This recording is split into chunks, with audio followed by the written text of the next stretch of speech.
Hello everyone.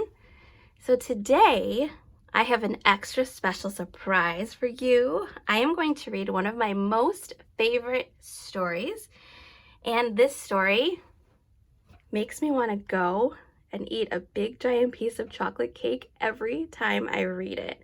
So if you have any sweet treats in your fridge right now or in your kitchen, you should pause this video, go and grab it, come back, and enjoy a special treat while you're listening to this story because it's so good. So this story is called Betty Bunny Loves Chocolate Cake, and it's all about a girl who really loved chocolate cake so much that it started getting her into a little bit of trouble. So this story was written by Michael B. Kaplan and illustrated by Stephanie Jorish. I'm going to start it now. Betty Bunny was a handful. Look at her jumping up and down on that chair. She knew this because her mother always said, "Betty Bunny, you're a handful." And her father always said, "Your mother sure is right about that." And Betty Bunny knew that her mother and her father loved her, so being a handful must be a very, very good thing. Well, one day, after a healthy dinner of carrots, potatoes, and peas, Mother said, "Who wants dessert? I have chocolate cake." Well, Betty Bunny, who was not good at trying new things, announced, "Oh, yuck, I hate chocolate cake. Chocolate cake is so yucky." Wait, what's chocolate cake?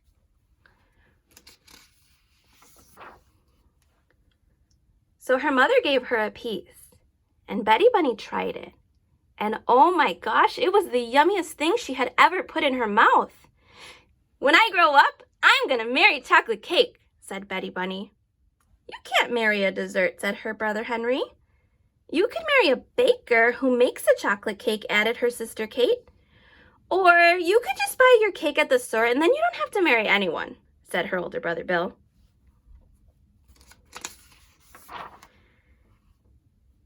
Betty Bunny thought about it for a while. Nope, she finally said, "I am going to marry chocolate cake." "Whatever," said Bill, "but you're going to have really weird looking kids." That night, Betty Bunny's mother kissed her and tucked her into bed. "Oh, good night, Betty Bunny. I love you," she said. Betty Bunny looked up into her mother's eyes and she said, "Oh, good night, Mommy. I love chocolate cake."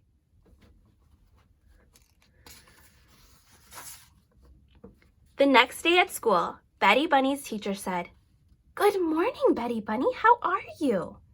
And Betty Bunny said, "Well, I'm a handful and I love chocolate cake." Her teacher said, "A is for apple, B is for ball, C is for cat."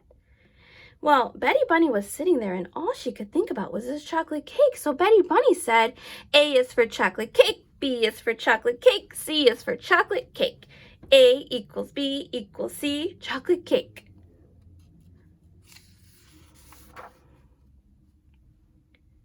During playground time, Betty Bunny tried to make chocolate cake by mixing water and dirt together. Well, it looked a little like chocolate cake, but it didn't taste very much like chocolate cake. Betty Bunny started to cry. "I want chocolate cake," she said. Her teacher told her that they had no chocolate cake at school. And Betty Bunny said, "I hate school. School is so yucky." After school, her mother drove her home. "How's your day?" she said. "I ate mud," Betty Bunny answered unhappily. "I want chocolate cake."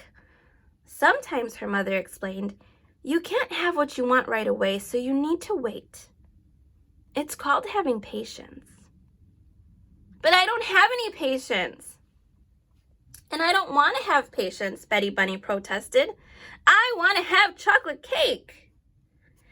That night at dinner, her mother told Betty Bunny that she could not have dessert until she ate a healthy dinner.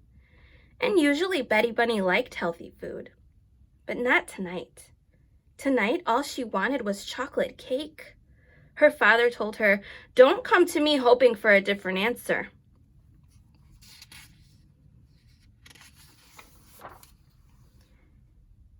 Henry said, "If you were smart, you would eat some peas."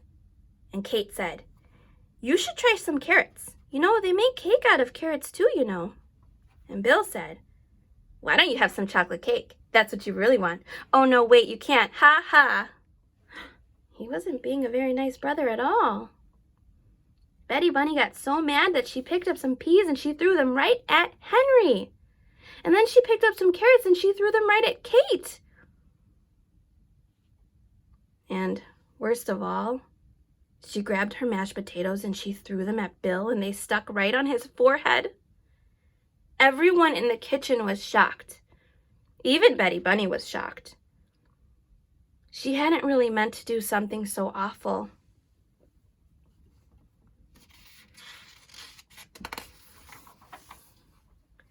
Her mother was not happy that Bill had teased his sister, and she was even less happy with Betty Bunny.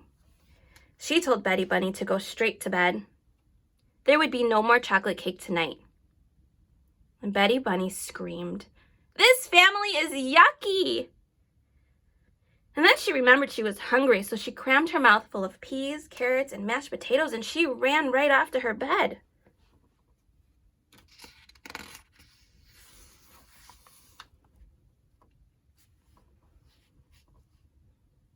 When her mother came into her room to kiss her goodnight, she told Betty Bunny, "Sweetheart, you know that I still love you." And Betty Bunny said, "Mommy, you know that I just still love chocolate cake." And then she went to bed.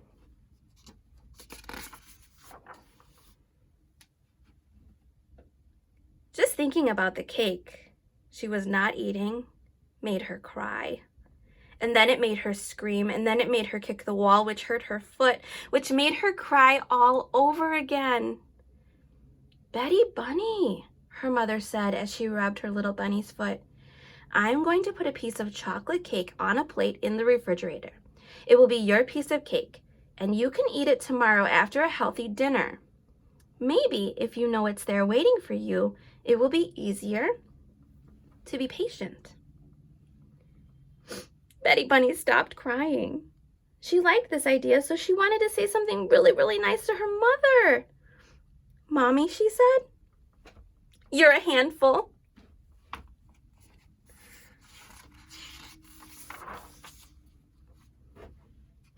The next morning, Betty Bunny wanted to say goodbye to her chocolate cake before she left for school, so she opened the refrigerator and she saw her piece of cake sitting on its plate, and it just looked so lonely on that plate. So Betty Bunny knew that the cake would miss her all day at school. So she decided, you know what? I don't want this cake to miss me. I'm going to grab it and I'm going to put it in my pocket. And that is exactly what she did. At school, her teacher said, "Betty Bunny, you seem very happy today." Betty Bunny just giggled. There was a chocolate cake in her pocket, and no one knew about it except her. You see it right there? As Betty Bunny finished munching her last carrot at dinner that night, her mother smiled. "Betty Bunny," she said, "you were patient and waited all day for your cake. You ate a good dinner, and I'm very proud of you. Would you like to go get your cake now?" And Betty Bunny reached deep down into her pocket. Her cake was gone. Instead of cake, her pocket was filled with a brown, goopy mess.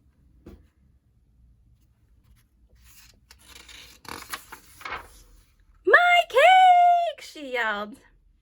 Henry said, "I can't believe you put cake in your pocket." And Kate said, "Betty Bunny, food doesn't go in your pocket." And Bill said, "Ha ha, guess you can't marry that piece of cake now." Her mother got her a new piece of cake, and she explained that putting cake in your pocket is not really the same as being patient. Betty Bunny finally understood. She promised from now on she would try to be more patient. And so the next morning, when Betty Bunny opened the refrigerator to say goodbye to her new piece of cake, she remembered that she couldn't put it in her pocket. Let's stop and think for a minute. Where do you think, or what do you think she's going to do next with that piece of cake? I hope she's going to just leave it on the plate. Let's see. She remembered that she couldn't put it in her pocket, so that is why she stuffed it very carefully into her sock. Oh my goodness, did she learn her lesson about being patient? I don't think so. The end. I hope you enjoyed reading this story. Please remember to check into our YouTube channel as much as you can, because we are going to start posting lots of fun videos of us reading stories, and we hope that you are able to listen to all of them. Have a great day today.